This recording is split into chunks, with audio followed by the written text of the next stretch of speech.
Half of the precision strike missiles of the Army have been used. And I'm sorry, I don't know what happened, except I was putting this together at 5:30 this morning, and so maybe it didn't all catch on this.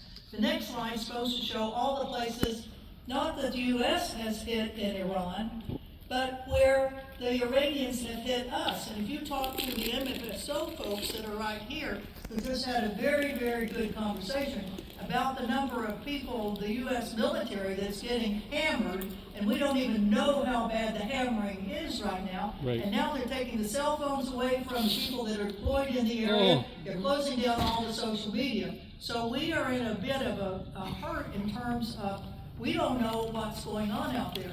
But I wouldn't say we're getting our clock clean, but it certainly is not what Trump had in plan for all of this. The first thing I want to do, the update on Gaza. I was in Gaza 8 times before I couldn't get in through either the Israeli side or the Egyptian side. You know, Trump and his historic agreement about, the ceasefire for Gaza that started in October of last year, the Board of Peace, all of that crap. Of course, Hamas has not agreed to implement, implement the demobilization of them, and Israel is not saying we're going to withdraw all of our troops. Israel has over 70% of the land of Gaza right now is under Israeli control. The attacks continue in Gaza, and just over the last couple of weekends, in a single day, 19 Palestinians were killed in just one day.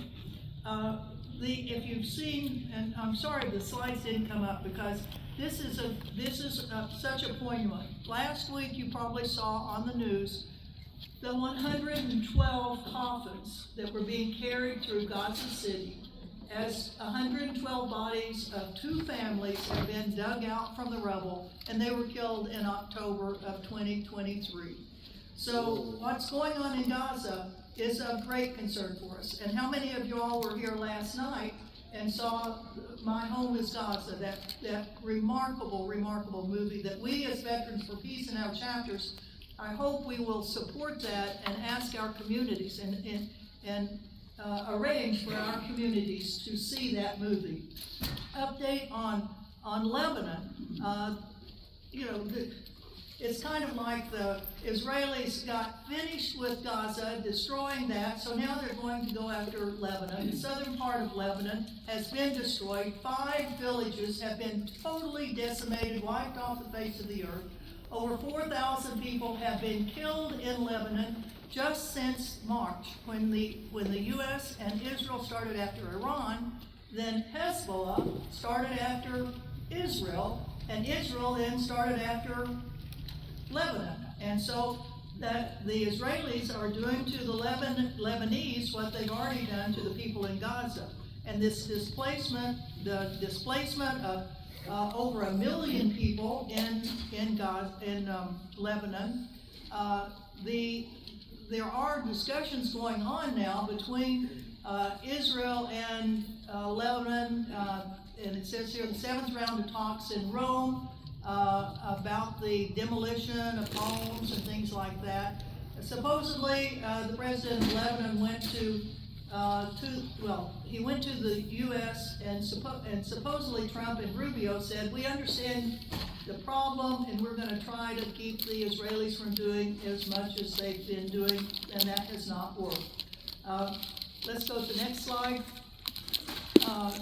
One of the things that has happened, and it's reminiscent of Palestine, one of the prominent women journalists of Lebanon has been assassinated, as they did Shea and West Bank.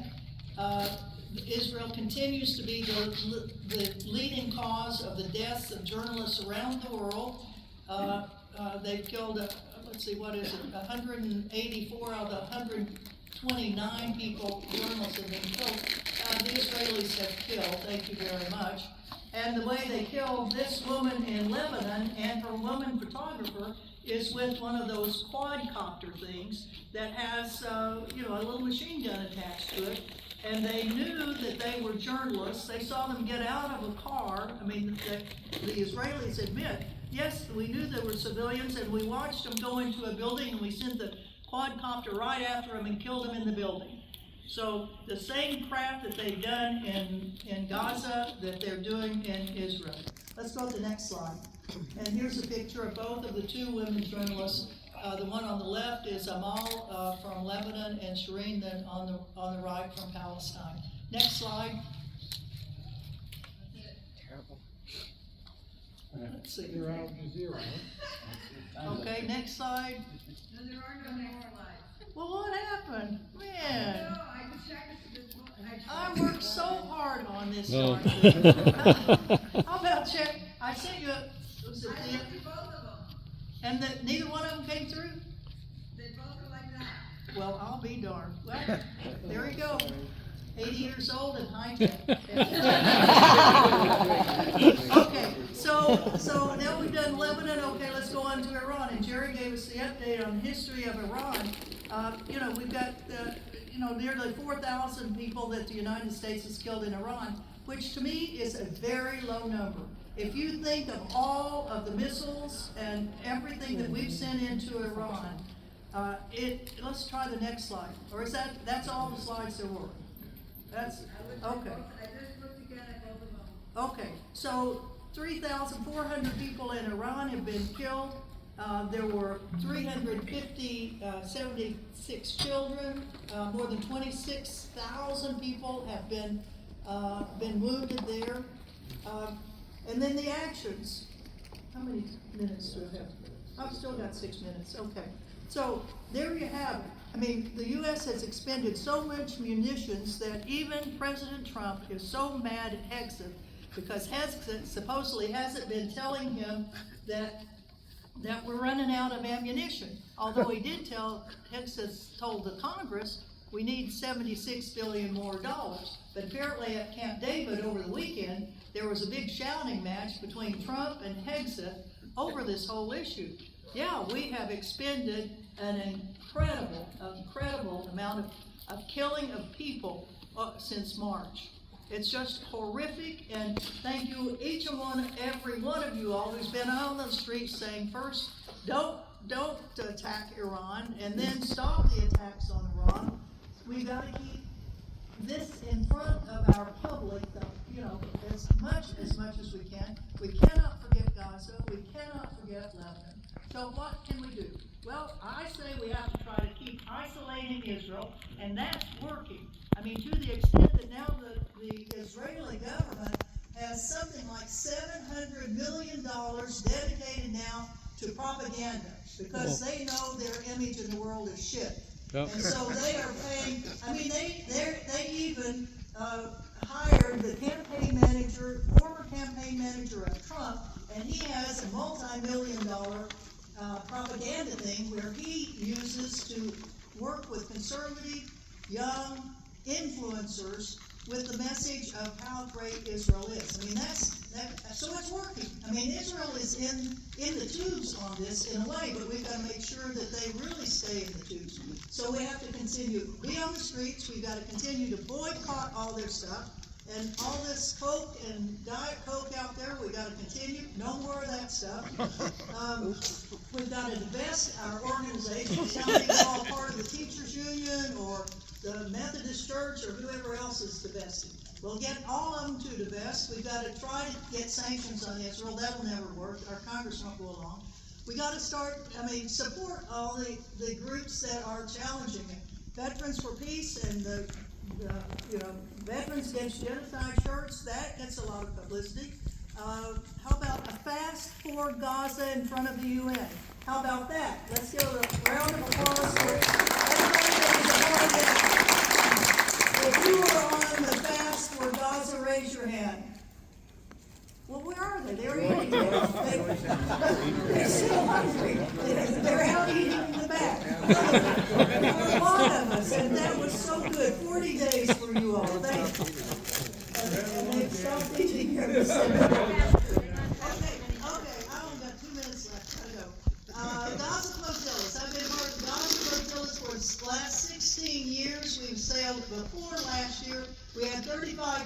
we've sailed. Now, in 2025, we sailed another 42 boats with a new group on the block, the Global Samud Flotilla. 2026, we've sailed 70 boats so far, 70 of them, and the last 50 of them were everybody that was on board. The 432 people had the shit beaten out of them. They had ribs broken, they had concussions, sexual assault, you name it, the Israelis were doing it to them. I mean, they were horrible. I saw the flotilla off.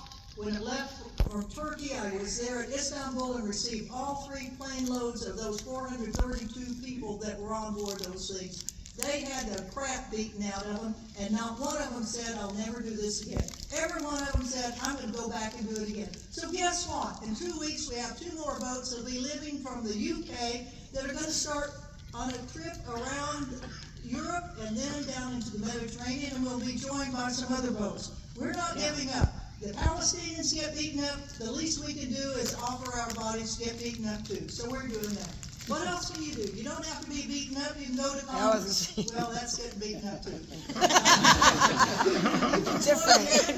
That we have that Code Pink Women for Peace, Veterans for Peace. Every single day there are people in Congress that are going from office to office to office with things on Gaza, with things on Iran, so join those. And then the last thing, you can go to a seaport. If you live near a seaport, join the people at Elizabethtown, New Jersey, that just completed a great action there. Go to Oakland, stop all of these ships that are carrying what little munitions we have. Thank God we don't have much to send, it appears, anymore to go kill people. But now we should be stopping every one of those boats leaving with U.S. munitions. Thank you.